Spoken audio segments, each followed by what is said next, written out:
Welcome study English চ্যানেলে আমি নীলিমা। আজকে তোমাদের করাবো সপ্তম শ্রেণীর ভূগোল বিষয়ের 2 অধ্যায় ভূপৃষ্ঠে কোন স্থানে অবস্থান নির্ণয়। এই অধ্যায়ের যে গুরুত্বপূর্ণ প্রশ্নগুলি আছে, যেগুলি প্রথম পর্যায়ক্রমিক পরীক্ষা দিয়ে থাকে, সেই গুরুত্বপূর্ণ প্রশ্নগুলি নিয়ে আলোচনা করব।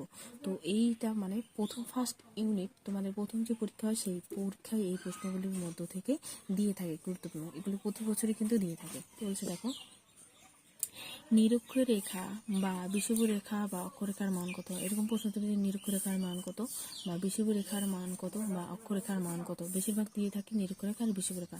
নিরক্ষরেখার মান কত বা বিষুবরেখার মান কত? উত্তর কি হবে? নিরক্ষরেখার মান 0 ডিগ্রি বা বিষুবরেখার মান 0 ডিগ্রি বা অক্ষরেখার মান 0 ডিগ্রি। মূল মধ্যরেখা বা দাগমা রেখার মান কত? মূল মধ্যরেখা বা দাগমা রেখার মান কত? মূল মধ্যরেখার মান এরকম দিবে শুধু মূল মধ্যরেখার মান কত, তখন উত্তর কি হবে? 0 ডিগ্রি। মূল মধ্যরেখার মান কত? 0 ডিগ্রি। বা দিতে পারে দাগমা রেখার মান কত? উত্তর কি হবে? 0 ডিগ্রি। দাগমা রেখার মান কত? 0 ডিগ্রি। মূল মধ্যরেখা কোন স্থানের উপর দিয়ে কল্পনা করা হয়েছে? মূল মধ্যরেখা কোন স্থানের উপর দিয়ে কল্পনা করা হয়েছে?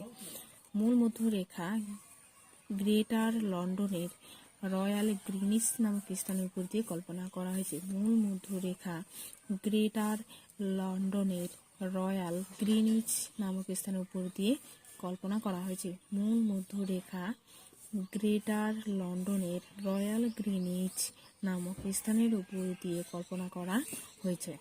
এবার অক্ষরেখা ও দাগিমা রেখার মধ্যে পার্থক্য লেখো। অক্ষরেখা ও দাগিমা রেখার মধ্যে পার্থক্য লেখো বা দাগিমা রেখা ও অক্ষরেখার মধ্যে পার্থক্য লেখো। উত্তর কি হবে? এরকম ছক করে নেবে, ছক করে নিয়ে এখানে কি অক্ষরেখা লিখবে বা এখানে কি দাগিমা রেখা। অক্ষরেখা এখানে কি লিখেছি দেখো, নিরক্ষরেখার সমান্তরালে পূর্ব পশ্চিমে বিস্তৃত কল্পিত রেখাগুলি হলো অক্ষরেখা বা প্যারালালস অফ ল্যাটিটিউড। নিরক্ষরেখার সমান্তরালে পূর্ব পশ্চিমে বিস্তৃত কল্পিত রেখাগুলি হলো অক্ষরেখা বা প্যারালালস অফ ল্যাটিটিউড। আর দাগমা রেখা এখানে কি লিখবে? পৃথিবীর উত্তর মেরু থেকে দক্ষিণ মেরু পর্যন্ত উত্তর ও দক্ষিণে বিস্তৃত কল্পিত রেখাগুলি হলো দাগমা রেখা। Meridien of লংটিউড। পৃথিবীর উত্তর মেরু থেকে দক্ষিণ মেরু পর্যন্ত উত্তর দক্ষিণে বিস্তৃত কল্পিত রেখাগুলি হলো দাগমা রেখা বা meridian of longitude. Meridians of longitude. অক্ষরেখা পরস্পরের সমান্তরাল, দাগিমা রেখা পরস্পরের সমান্তরাল নয়। অক্ষরেখা পরস্পরের সমান্তরাল, দাগিমা রেখা পরস্পরের সমান্তরাল নয়। দেখো একই লেখা, শুধু এখানে কি নয় আর দাগিমা রেখা। অক্ষরেখা পূর্ণবৃত্ত, দাগিমা রেখা অর্ধবৃত্ত। অক্ষরেখা পূর্ণবৃত্ত, দাগিমা রেখা অর্ধবৃত্ত। অক্ষরেখা এর উত্তরে মেরুবিন্দু হলো 90 ডিগ্রি উত্তর এবং দক্ষিণ মেরুবিন্দু হলো 90 ডিগ্রি দক্ষিণ। অক্ষরেখা উত্তর মেরুবিন্দু হলো 90 ডিগ্রি উত্তর এবং দক্ষিণ মেরুবিন্দু হলো 90 ডিগ্রি দক্ষিণ। 180 ডিগ্রি পূর্ব এবং 180 ডিগ্রি পশ্চিম দাগিমা রেখা। দাগিমা রেখার মধ্যে কি 180 ডিগ্রি পূর্ব দাগিমা এবং 180 ডিগ্রি পশ্চিম দাগিমা রেখা। এখানে পূর্ব ও পশ্চিম উল্লেখ করতে হয় না, আর অক্ষরেখায় কি উত্তর ও দক্ষিণ উল্লেখ করতে হয়। অক্ষরেখার পরিধি ক্রমশ মেরুর দিকে কমে যায়। অক্ষরেখার পরিধি ক্রমশ মেরুর দিকে কমে যায়। এটির দুটি দাগিমা রেখার মধ্যে দূরত্ব নিরক্ষরেখার কাছে বেশি আর মেরুর দিকে ক্রমশ কমতে থাকে। দাগিমা রেখার বা এটির দুটি দাগিমা রেখার মধ্যে দূরত্ব নিরক্ষরেখার কাছে বেশি আর মেরুর দিকে ক্রমশ কমতে থাকে। দাগিমা রেখার মোট সংখ্যা কত? দাগিমা রেখার মোট সংখ্যা কত? দাগিমা রেখার বা তোমার হচ্ছে মূল মধ্যরেখা, এটা কি দাগিমা রেখা বা মূল মধ্যরেখার মোট সংখ্যা কত? মানে দাগিমা রেখার মোট সংখ্যা কত বা এরকম দিকে মূল মধ্যরেখার মোট সংখ্যা কত? দুটির উত্তর কি হবে? দাগিমা রেখার মোট সংখ্যা 360 ডিগ্রি বা মূল মধ্যরেখার মোট সংখ্যা 360 ডিগ্রি। স্থানীয় সময় বা লোকাল টাইম কাকে বলে? স্থানীয় সময় বা লোকাল টাইম কাকে বলে? দাগিমা অনুযায়ী কোনো স্থানের সময়কে সেই স্থানের স্থানীয় সময় বা লোকাল টাইম বলা হয়।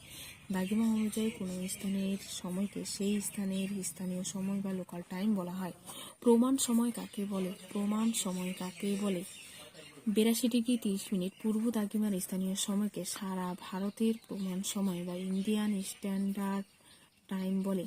82°30' পূর্ব দ্রাঘিমার স্থানীয় সময়কে সারা ভারতের প্রমাণ সময় বা ইন্ডিয়ান স্ট্যান্ডার্ড টাইম বলে।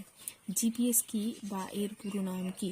জিপিএস কি বা জিপিএস এর পুরো নাম কি? এরকম প্রশ্ন দেবে যে জিপিএস কি বা জিপিএস এর পুরো নাম কি। তখন লিখতে হবে যে জিপিএস হলো পৃথিবীর যে কোনো জায়গার অক্ষাংশ ও দ্রাঘিমা জানবার একটি অত্যাধুনিক ব্যবস্থা হলো জিপিএস বা গ্লোবাল পজিশনিং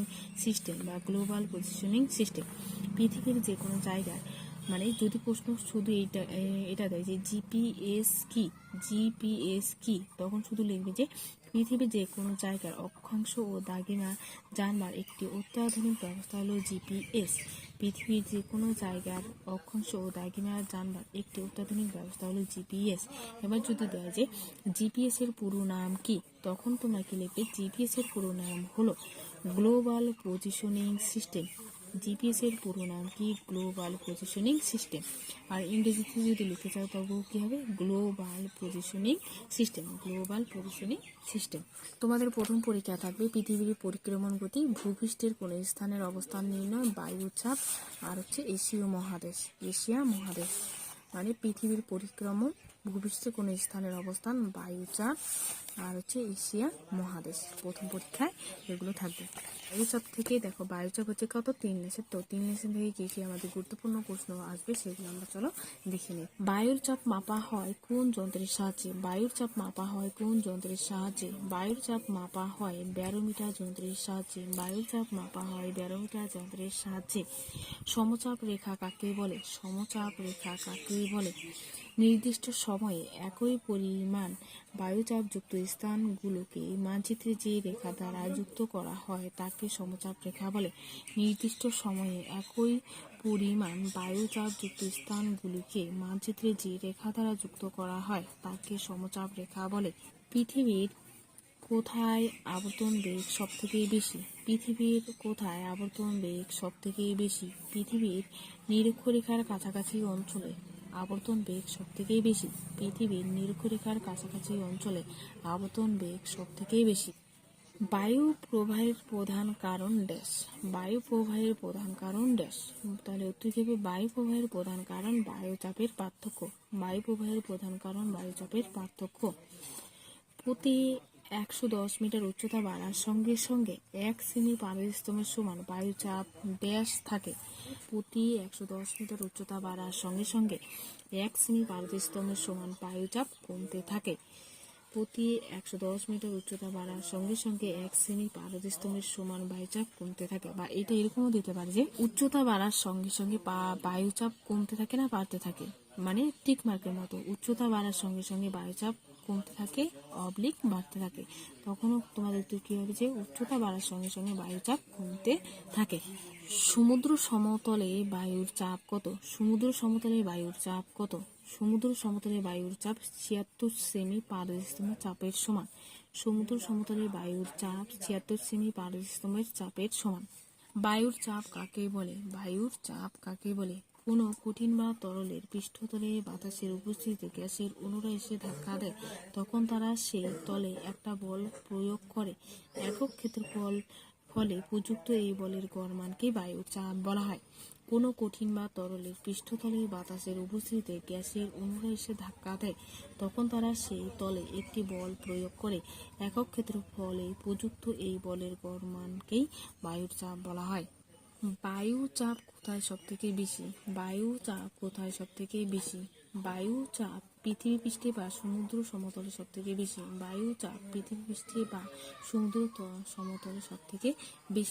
বায়ুর চাপ সর্বমুখী। বায়ুর চাপ ড্যাশ দিয়ে দিল, তাহলে কি লিখবে? বায়ুর চাপ সর্বমুখী। উচ্চচাপ অঞ্চল বলতে কি বুঝো? সাধারণত 1050 MB মিলিবারকে উচ্চচাপ অঞ্চল বলা হয়। আর যদি বলা হয় উচ্চচাপ অঞ্চল কাকে বলে, তখন লিখবে যে সব স্থানের বায়ুর চাপ আশেপাশের বায়ুর চাপ থেকে বেশি তাকে উচ্চচাপ অঞ্চল বা হাই প্রেসার এরিয়া বা এইচ বলে।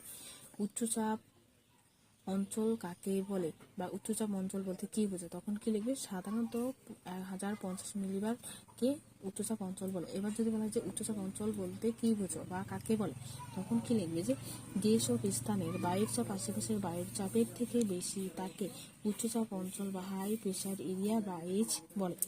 নিম্নচাপ বলতে কি বোঝো? নিম্নচাপ বলতে কি বোঝো বা নিম্নচাপ কি? তাহলে লিখবে যে সাধারণত 980 MB বা মিলিবারকে নিম্নচাপ বলে। সাধারণত 980 MB বা মিলিবারকে নিম্নচাপ বলে। এবার যদি বলা হয় নিম্নচাপ বলতে কি বুঝো বা কাকে বলে, তখন কি লিখবে? যে যেখানে বায়ুচাপ আশেপাশের থেকে কম, মানে 980 মিলিবারের কম, তাকে নিম্নচাপ অঞ্চল বা লো প্রেসার এরিয়া বা এল বলে। যেখানে বায়ুর আশেপাশের থেকে 980 মিলিবারের কম থাকে, বায়ুর চাপ 980 মিলিবারের কম থাকে, তাকে নিম্নচাপ অঞ্চল বা লো প্রেসার এরিয়া বা এল বলে। আর এটার ক্ষেত্রে কি হবে? যেসব স্থানের বায়ুর চাপ আশেপাশের বায়ুর চাপ থেকে 1050 মিলিবারের বেশি তাকে উচ্চচাপ অঞ্চল বলা হয়। সমচাপ রেখার দুটি বৈশিষ্ট্য লেখো। সমচাপ রেখার দুটি বৈশিষ্ট্য লেখো। সমচাপ রেখার দুটি বৈশিষ্ট্য লেখো। সমচাপ রেখার দুটি বৈশিষ্ট্য লেখো। সমচাপ রেখার দুটি বৈশিষ্ট্য লেখো। সমচাপ রেখায় বায়ু চাপকে মিলিবার এককে দেখানো হয়। সমচাপ রেখায় বায়ু চাপকে মিলিবার এককে দেখানো হয়। সমচাপ রেখাগুলি পরস্পরকে স্পর্শ বা ছেদ করতে পারে না। সমচাপ রেখাগুলি পরস্পরকে স্পর্শ বা ছেদ করতে পারে না। সমচাপ রেখাগুলি পরস্পরকে স্পর্শ বা ছেদ করতে পারে না। এই রেখাগুলি যেখানে পরস্পরের খুব কাছাকাছি চলে আসে সেই অঞ্চলে বায়ুর চাপের পার্থক্য বেশি।